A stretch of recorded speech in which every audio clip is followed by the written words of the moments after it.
dirqama Idris qofa kinjifattu fi miti osoo Idris akka injifattu qora urfate Oromoon giftii isa yeroo ati taphattu qofa sii kenna ture yeroo ati taphata akka goote startii gootu daqiiqaa 5 qofa san sii kenna ture no wanti ta'e sanii miti viidiyoo nan ammas jala isinii maxxansi akka fakkeenya ragaatitti isinii kaa'uudhaaf isinii godhe takka lama jedhii leenca 30 wayi hasabi kana jechuun Mubarakiin ummanni Oromoo sappoortii godhuu dhufe malee Idris qofa haa injifatuu fi miti hinjifachiisuu illee jalqaba itti argisiiftanii jirtan miliyoona 6 waan taphaati miliyoona 6 waan taphaati miliyoona 6 gate ciccede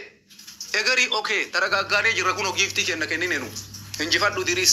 rakkoon qabu garuu koyiniidhaan Idrisin Mubarakiin injifatu ummanni Oromoo akkasiin murteesse kanaaf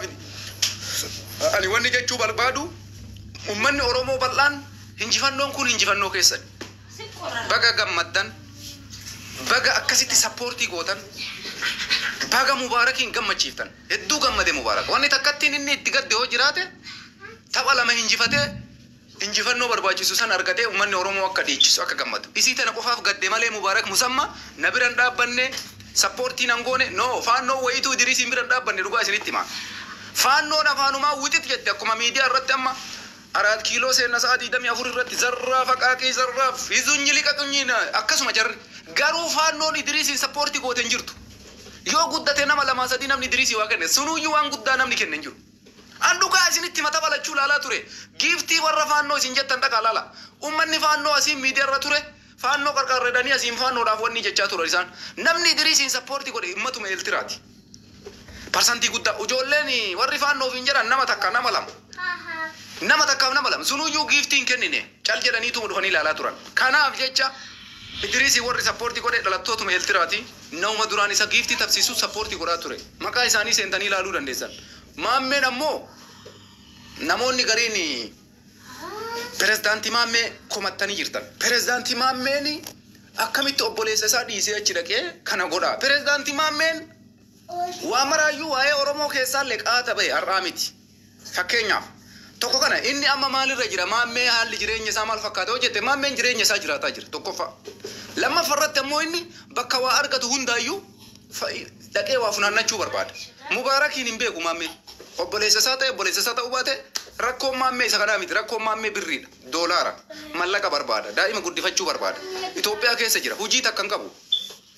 giftii kana eenyurraa waa shaqqala ummata Eeltiraatii fi warra faannoo irraa waa funaannatee jiraata pirezidaantii maammeen saniin gara kaanitti inni waan Mubarak jedhu kanaayyuu quban qabu hujiin isaa tokkochi mallaqa waa funaannachuu fakkeenyaaf isinii kaaya zamoona kana faannoo ta'e pirezidaantii maammeen warra faannoo kana bira dhaqee faannoo nugusnoo jedha mililik nugusnoo jedha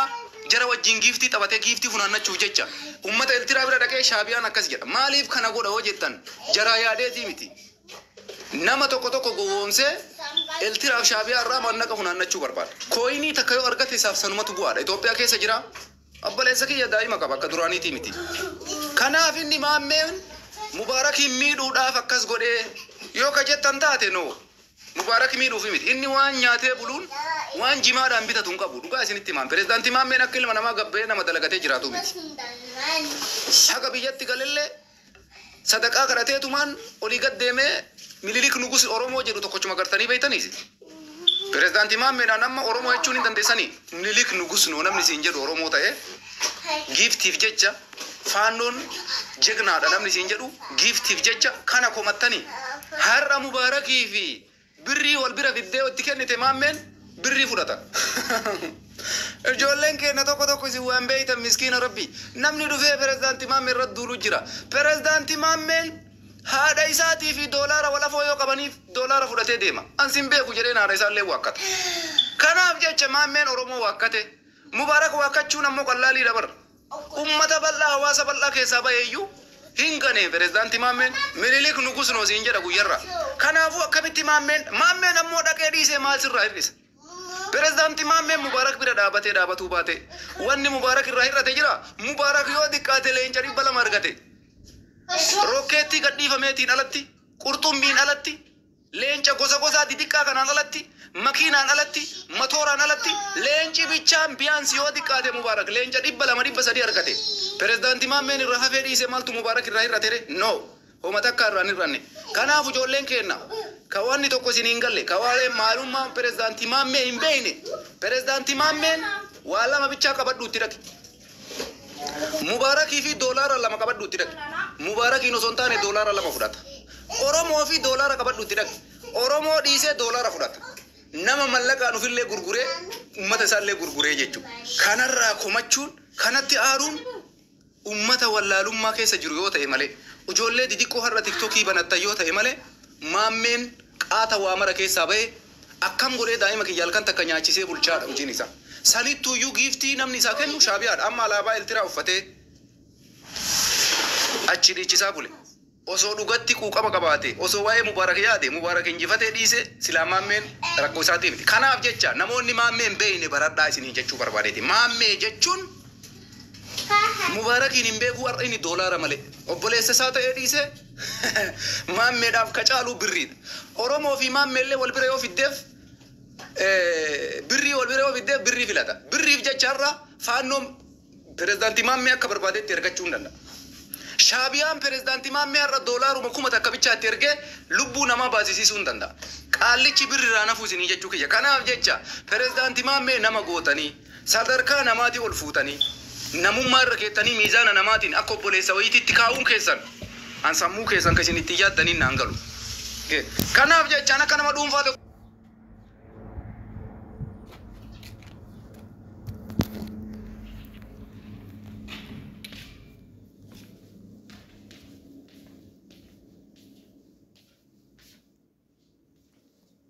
dhugaa sitti maan birriif jecha siin jaabar doolaaraaf jecha obboleessa waa'ee mubaarakitti dhiisaa isin daa'ima isaa san dabarseenii gurgura pirezidaantii maammeen namni irraa bitu yoo jiraate dhugaan jiru faaktiin kana sitti maan namni namummaa qabaa amma fakkeenyaaf namni namummaa qabu waa'ee namummaa isaa yaada akkamitti obboleessa kiyya xilaata waliin dhaabadhee akkas no maammeen jaartii isaa yoo ati mallaqa gahaa kenniteef dabarsee sitti hin kennu rakkoo maal qaba siin jaa sitti kenna abbaate namichi birrii malee waan biraan beeku wanni inni takkattiin isa mul'attu mallaqa eenyutu har'a giiftii naa kenna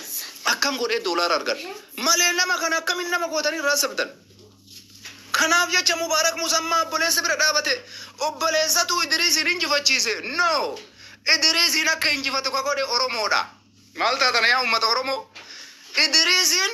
akka inni ajaamu tapha mo'atu ka godhe oromoodha sababiin isaa giiftii gizee kennamu dhiistanii gizee kaan kennitan maal murteessitan isin sappoortii mubaarak goona jettanii dhuftan mubaarak ka barbaadu giiftiidha giiftii akka barbaadu kennitaniif jirta tapha inni awwalaa injifatuu barbaadu injifachiiftanii jirtan tapha lammaffaa giiftii keessa waan qabu wal bira leenca 10 nama gadhiisee jira nama wal bira leenca 7 gadhiisee jira nama wal bira leenca 6 gadhiisee jira kana jechuun maal agarsiisa nuti mubaarak sappoortii godhuudha malee kaayoon kenna idiriisiin sadarkaa sanitti gaddisiisu duqeetii godhuun barbaannu waan jedhu murteessee oromoon jechuudha. Kanaaf jecha ammoo maammee to'achi taa'e maammee waan takka idiriisiif hin kennine obboleessa. Maammee waan takka idiriisiif hin kennine. Cal jedhee achuma jala taa mataan na burquree duqeetii ta'ee dhabee bututee dhabeedha. Dhufee booda wanni keessa seenee gaastii seenee rabbuma xiqqoo mana baasee fanadda'ee dhabee burkutaa'ee daaraa ta'ee dhabee bututee dhabee jedhee seenee jara mooralii itti kenna. Maaliif beektanii inni waa butuu barbaada. Yoo xiqqaate kooyinii kuma takkan argata. Kooyinii kuma laman argata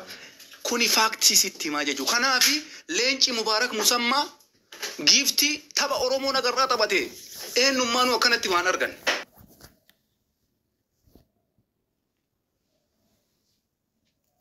Dhugaa sitti himaan eenyummaanuu akka kanatti biraaboo oromoo isinittiin booniyaan mubaarak musammaa irraa ka eeggamu idiriis injifachuu miti. Ummanni oromoo isa duuba jiraachuu hawaasa biratti jaalala inni qabu namni 50 dhufee sappoortii isa godhu leenca akkas jiru san ati taphni hin jirre gadhiisu leenca 30 hasabean gizee giiftiin alatti gizee taphaatiin alatti kana jechuun ummanni oromoo mubaarak sappoortiin goone yoo jettan dogoggora guddaadha mubaarak kana ragaan baya bar kana mubaarak musammaatti ragaa baya warri ammoo amanuu dadhabdan wallahi leenca 30 sana sabee jala isinii kaaye tartiibaan irra deebi'ii ija keetiin ilaali hasabe yoo sitti dhubaate sanuu tapharratti miti gizee taphni hin jirre kana maaliif godhe oromoon idiriis musammaa duqeetiin goonu mucaa kana daaraan goonu biyyatti san daballu hafuura habaafatu jettanii carraa kennitaniif fi andrasaa keessatti seene isinii galee leenca 430 argate mubaarak musammaa dhugaa isinitti hin fakkaatu kana namantan oromoo nam ina mantan ani kaleessa galgala dhibban dhibbatti annama akka nama tokko fanadda umiti hunda isaa akkanatti taa'ee ilaalaa ture Mubaarakinis telefoona lamaan laale Idriisiin jala seenee waan Idriisii kennamu ilaalaa ture Mubaarakiin jala seenee waan Mubaarakiif jala kennu kanaaf Oromoon Mubaarakiin akka barbaachisutti leencatti gadhiistan yaa ummata Oromoo sabboona maarree giiftaroochi ummata miskiina warra mana madamii qimamoochi waaw maammeen Idriisiif wanta kan kennine maammeen akkuma sareeti sareen bakka lafee argite dhaabatti inni bakka waa argate waa funaannachuu fi gamale obbolummaa maalummaa isinarra komantan san hin beeku Oromummaa hin beeku waan akkasii keessaa bahee jira maammee kanaaf Mubaarak har'as taanaan ummatatu isa duuba jira ummanni isa duuba jiraachuu ragaadhaan itti argisiiftan ragaadhaan itti argisiisu Mubaarak musammaa giiftii meeqa argatte kooyinii meeqa argatte dhiigaafadhu obboleessa kiyya Idriisii fi Mubaarak goddanyaadha giftii meeqa argatee Idriisii na gaafatu wallahi walittiin dhufan isiniif himaan gubbarraa kaastee haga samii yoo fuute waan Mubaarak argate walakkaan arganne Idriis kooyinii mattuu jechuun amma namni gariin gabbuusee kooyinii Idriis no walittuun dhufan nuti warra lamaanuu laalaa ture bara leenci Mubaarakii kenname meeqa akka ta'e Idriis leenca meeqa argate beektanii walumaa galatti leenca 30 bara tapha taphatame keessa walumaa gala leenca 30 argate Idriis eessaa walit dhufare leenca 38 argate Idriis leenca 44 kaayatee dhufe 38 argate Mubaarak musammaa viidiyoo amma boosisii godhe qofa leenca 37 sanuu taphaan alatti kagadhiifame taphaan ala kagadhiifame walumattuun dhufan siin jedha kanaafuu waa'ee leencaa waa'ee qurxummii waa'ee maarree namoonni baay'ee nama gadi dhufanii warri Habashaa kamaal jechaa jiran kabizaatti rateedha kabizaatti rate nama 50 20 injifanneedhan no Oromoon Idriisiin mufachiisuun barbaanne giiftaroonni Oromoo Idriisiin mufachiisuun barbaanne beekaniitiniin gizee taphni taphatamaa hin jirretti dabili irratti tapha lammaffaa irratti akkas godhan tokkoffaa garuu itti argisiisee jira Oromoon maal akka ta'e saniin gara kaanitti wanni guddaan wanni ijoon maali Mubaarak musammaa sappoortii godhuudha Mubaarak musammaa akkuma inni kaleessa hawaasa isaa bira dhaabatee uummata miskiina deeggaraa turetti isa deeggaruudha araatinati qabxiin ijoon isiitan sanirraan ammoo wanni isin gammachiisuu qabu giftiin Mubaarakii kenname giftii akkamii akka ta'e isin hunduuni beektan waan ta'eef kanaaf jecha obboleewwan kenna baga gammaddanii Mubaarakiin jechuun alatti zarraaf akaakii zarraa fi propagaandaa amma warri faannoo caffaranii maal jedhan san viidiyoo macallisaa poostii godhaafi giftiin akkamii akka Mubaarakii kenname haa hubatanii sinii galeemi kana bakka Mubarakiin Oromoon osoo barbaade tapha sadiin duwwaan hin baasa Idriisi kaleessa jechu tapha sadiinuu duwwaan hin baastan hin barbaanne malee dhugaa isinitti maan tapha sadiin osoo Idriis tokkochan injifanne sadiinuu injifatta shakkii tokko malee hin argitanii isin tapha san akka jammaree giftiin osoo addaan injitin dhumateer Idriisiin bira warri seenee laalen beeka gizee taphni jammaru qofa waa kennaafii turan isaan Oromoon garuu sadiif hin dhufne Mubarakiin sappoortii goonaa Mubarakiin tumsina jedhee dhufe Oromoon akkasumatti tumsitanii jechuudha. Kanaaf jecha namoonni baay'een pirezidaantii Maammee irraa haasa'aa waan jirtaniif pirezidaantii Maammeen inni Mubaarakiin qofaa miti daa'ima rabbi isaa kenne san doolaara yoo argate dabarsee faannoo hin kenna. Doolaara yoo kennaniif shaabiyaadhaan kenna dabarsee birri irraan hafu Maammeen. Wanni ammoo inni Mubaarakiin dhiisee gamas godheef Oromoon qaata giiftii kennuufii dhiise Maammeedha. Ummata Oromoo duraan itti fayyadamee ture Maammeen. Maqaa Jawaar Muhammadiin maqaa deeggarsa qabsoo Oromootiin Oromoo shaqqalee ture san ammoo ijoollee biyya Arabaa shaqqalee ture san nutu urkaa dhaabe Profeesar Musin agartan kanatu galmee isaa harkaa cufe pirezidaantii Maammee gaafa inni mallaqa dhalaa biyya shamarran biyya Arabaa maqaa Jawaariin maqaa qabsootiin ani abbaa imaanaa Finfinneeti ani jegnaa ani maarree jedhee gaafa inni dubbii tumee dirgim godhee ummata keenya shamarran biyya qimamii mana madaamii kana duqeetii godhee dhufneetu maqaa fasan Oromoon irra duulaa ture dhaabbadhaa jedheeni namni mallaqa Mubaarakiin Oromoon akka irraa dhaabdu godhe tokkoon ijoollee shamarran mana madaamii jiran sanii wal qabatee Mubaarak achi booda waa'ee qabsoo Oromoo illee hin dhiise Mubaarak jedha pirezidaantii Maammeen mallaqa ijoollee shamarranii irraa dhaabbate Oromoon itti baannane achi booda maal ta'e Minilik nugusnoo jechuu jalqabe Minilik nugusnoo maaliif ree Oromoon nabbaannanee jira qaata maqaa Jawaariin shaqqala amma maqaa faannootiin shaqqaluu qaba jedhee murteesse amma ammoo maqaa shaabiyaatiin shaqqaluu qabeere amma alaabaa Eertiraa uffatee ta'a argaan jirtaniisi. Argaan jirtani. Alaabaa Eertiraa uffatee har'a Eertiraan isa caale hin jiru shaabiyaan isa caale. Faannoo alaabaa faannoollee uffachuun isaa waan hin oolle. Guyyaa mara mikii bira dhaqee Minilik nugus ነው faannoon jeqnaa ነው faannoon እንደዛ ነው Minilik እንደዛ ነው nama Oromoo harma muree kana goota Oromoo fakkee godhee haasaa. Maaliifi pirezidaantii maammeen jireenyi isaa guutuun mallaqa wajjin deema. Amma kuni alaabaan kun alaabaa maaliiti? Qabsaa akkanaa kana ture duraan. Qalama dibatee abaaboo fakkaatee mallaqa shamarranirraa machan. Jawaar fakkaatee mallaqa shamarranirraa daaraa godhaa ture. Warra har'a amma hoo Oromoon amma giiftii abaaboo namni pirezidaantii maammeedhaa kennu hin jiru. Uummanni Oromoo falli jiru maaliree amma faannoo ta'uu qaba bakka. Faannoon amma Oromoo ni jibbaa mire amma uummata Oromoo kana busheessee qabsoo Oromoo kana busheessee faannoorraa waa shaqqaluu barbaada. Qabsoo Oromoo kanatti duulee gama shaabiyaa goree uummata shaabiyaa kanarraa waa butuu barbaada. Pirezidaantii maammee jechuun isi matanaaf hojjeta. Namni gariin kanan beeku obboleessa bira dhaabachuu dhiisee garas godhee maali obboleessi akkanaa? Isa kana waa'een pirezidaantii maammee jechuudha. Kanaafi karaa akkasitti nu hubadha. Maammee hin komatina. Maammeen birrii qabaatanii hojjetan daa'ima isaallee isinitti hin gurgurata. Jaartii isaallee isinitti hin gurgurata. Nama akkanaa komachuun hin barbaachisu waan ta'eef pirezidaantii maammee irra laalina hin komatinaallee yoo dandeessan mallaqaan bitachuu hin dandeessan. Birrii wayii itti ergitanii akkana godhii naa dubbadhuu narraa iyyii maal jedhii waan akkasiisan. Waan akkasii godhuu hin dandeessanii. Kanaaf hojiin pirezidaantii maammee waa shaqqaluu gama kana fakkaatee waa butatu gama kana fakkaatee waa butu. Saniin bira dabree qabsoollee hin beeku waa'ee qabsoollee hin beeku. Inni wanni inni jiraatuuf garaa isaa qofa. Kanaafi shaabiyaa fi faannoo irraa gara bilaafiseef ni shaqqalata. Kuni faaktiidha dhugaa isinitti himaan. Namni amma isaa giiftii kennu shaabiyaa fi faannoodha. Jararraa amma gara bilaafiseef waa butata. Oromoon amma booda isatti waan takkan kennu. Nam tokko Oromoon isatti waa kennu hin jiru. Uummanni Oromoo argee jira kaa ija banatee ilaaleera. Guyyaa makaleessaa kana wanni inni dalagee Oromoodhaa baqiidha. Obboleessa garaa isaa wajjin dhalate ganee gamas goruun isaa kun hin bichaan Oromoodhaa faaktiidha jechuudha.